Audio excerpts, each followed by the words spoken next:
Assalamualaikum warahmatullahi wabarakatuh. Pada video kali ini, saya akan mempresentasikan tentang teori dasar keterampilan berbicara. Sebelum memulai presentasi ini, saya akan memperkenalkan diri terlebih dahulu. Perkenalkan, nama saya Aisyah Oktavia dengan NIM 22016005. Video ini saya buat untuk memenuhi tugas mata kuliah keterampilan berbicara, yaitu presentasi tugas pertemuan 2. Pada materi ini memiliki 5 pembahasan, yaitu yang pertama, pengertian berbicara sebagai bentuk keterampilan berbahasa. Yang kedua, tujuan berbicara secara umum dan secara khusus. Yang ketiga, catur cara saji wicara sebagai metode dalam keterampilan berbicara. Yang keempat, faktor yang mempengaruhi keterampilan berbicara. Dan yang terakhir yaitu jenis-jenis berbicara sebagai keterampilan berbahasa. Baiklah, langsung saja kita akan membahas tentang pengertian berbicara sebagai bentuk keterampilan berbahasa. Menurut Tarigan 1981 halaman 3 mengatakan bahwa berbicara adalah suatu keterampilan berbahasa yang berkembang pada kehidupan anak yang hanya didahului oleh keterampilan menyimak. Dan pada masa tersebutlah kemampuan berbicara atau berujar dipelajari. Maka dari itu, berbicara sangat erat kaitannya dengan 3 keterampilan lainnya, yaitu menyimak, membaca, dan menulis. Karena dengan mendengar dan menyimak, seseorang akan dapat mengatakan atau mengungkapkan apa yang didengarnya. Sedangkan dengan membaca, seseorang akan menambah kosakata sehingga dia akan berbicara dengan baik. Begitu pula dengan menulis yang dilakukan setelah menyimak, membaca, dan berbicara. Karena menulis adalah pengaplikasian keterampilan berbahasa dalam bentuk tulisan. Dengan demikian dapat disimpulkan bahwa keterampilan berbicara sebagai salah satu keterampilan berbahasa bersifat ekspresif dan produktif. Baiklah, selanjutnya kita akan membahas tentang tujuan berbicara secara umum dan secara khusus.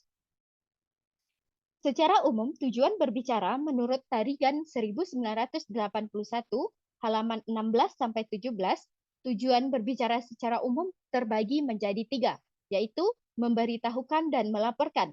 Dalam hal ini, pembicara harus berbicara dengan jelas, sistematis, dan tepat mengenai pembicaraan yang akan disampaikannya. Karena tujuan berbicara ini bersifat penting dan akurat.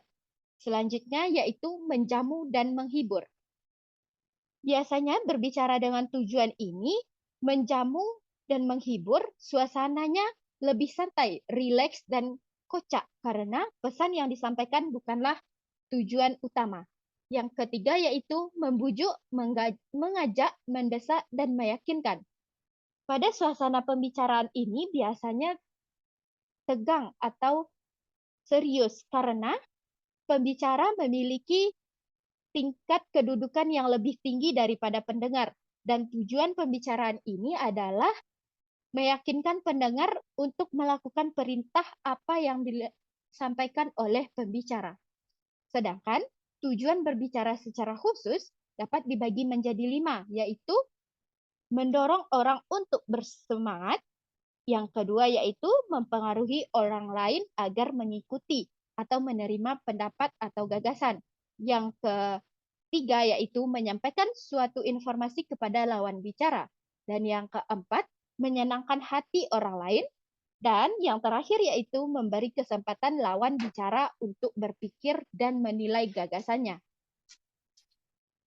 Baiklah, selanjutnya kita akan membahas tentang catur cara saji wicara sebagai metode dalam keterampilan berbicara. Catur cara saji wicara sebagai metode dalam keterampilan berbicara merupakan suatu maksud dan tujuan pembicaraan, kesempatan, pendengar atau pemirsa, ataupun waktu untuk persiapan ketika berbicara atau menyajikan topik pembicaraan. Mulgrave 1954 halaman 25 mengatakan bahwa ada 4 metode dalam melakukan pembicaraan. Di antaranya yaitu penyampaian secara mendadak. Hal ini dilakukan oleh seseorang yang tidak terdaftar dalam pembicaraan, tetapi diminta secara tiba-tiba untuk menyampaikan isi pikiran atau pendapatnya. Jadi, Hal ini disampaikan secara mendadak dan spontan. Yang kedua yaitu penyampaian tanpa persiapan. Penyampaian ini biasanya dilakukan tanpa persiapan naskah, karena penyampaian ini bersifat fleksibel dan variatif dalam menggunakan kata-kata atau diksi. Yang ketiga yaitu penyampaian dari naskah. Penyampaian dari naskah maksudnya adalah pembicara menggunakan naskah ketika menyampaikan pembicaraannya.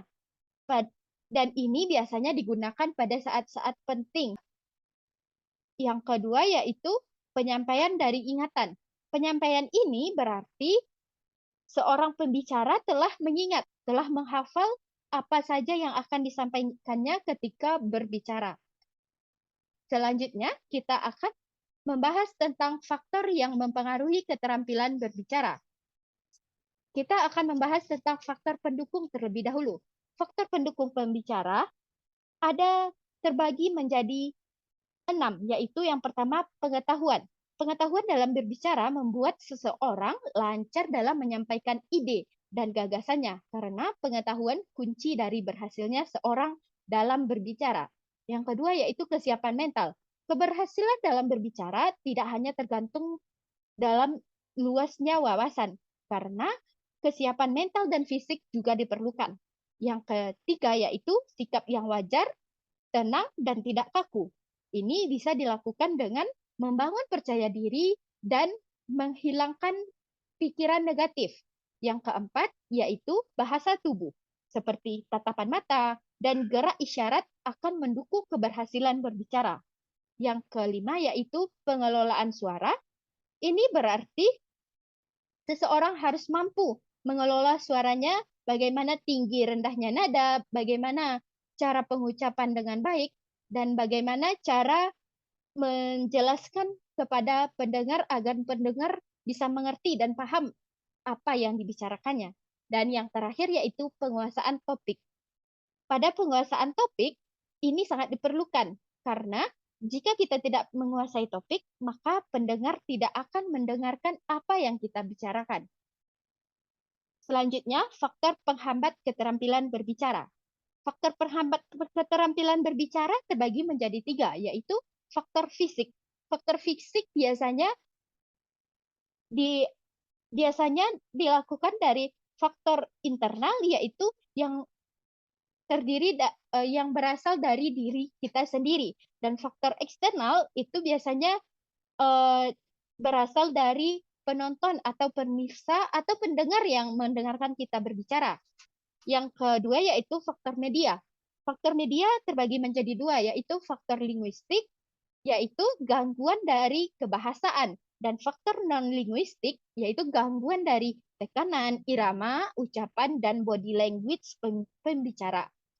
Yang terakhir yaitu faktor psikologis. Faktor psikologis bisa dilihat yaitu nervous atau gugup atau takut ketika berbicara, sehingga membuat kita tidak tahu apa yang akan kita bicarakan.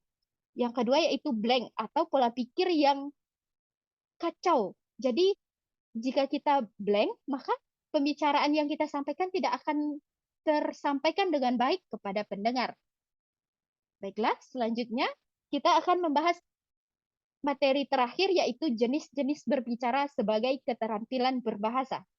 Berdasarkan jenisnya, berbicara sebagai keterampilan berbahasa terbagi menjadi 4, diantaranya yaitu jenis berbicara berdasarkan tujuan.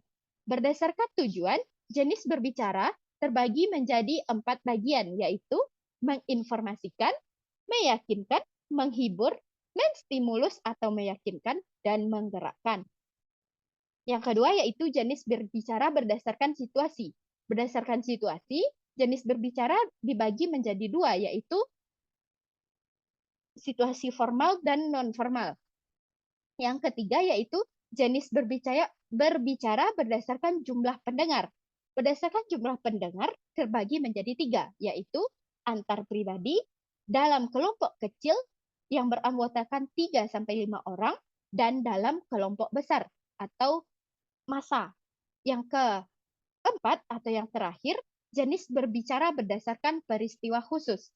Jenis berbicara ini dibagi menjadi yaitu yang pertama presentasi, yang kedua pidato penyambutan, yang ketiga pidato perpisahan, yang keempat pidato jamuan, yang kelima pidato berkenalan, yang keenam pidato nominasi atau mengunggulkan, bisa termasuk diskusi atau wawancara dan sebagainya.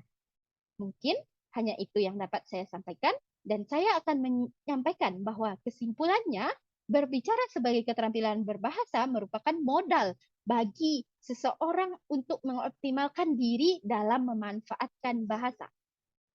Sekian dari saya. Jika ada kata-kata saya yang salah, mohon dimaafkan. Wabillahi taufiq wal hidayah. Wassalamualaikum warahmatullahi wabarakatuh.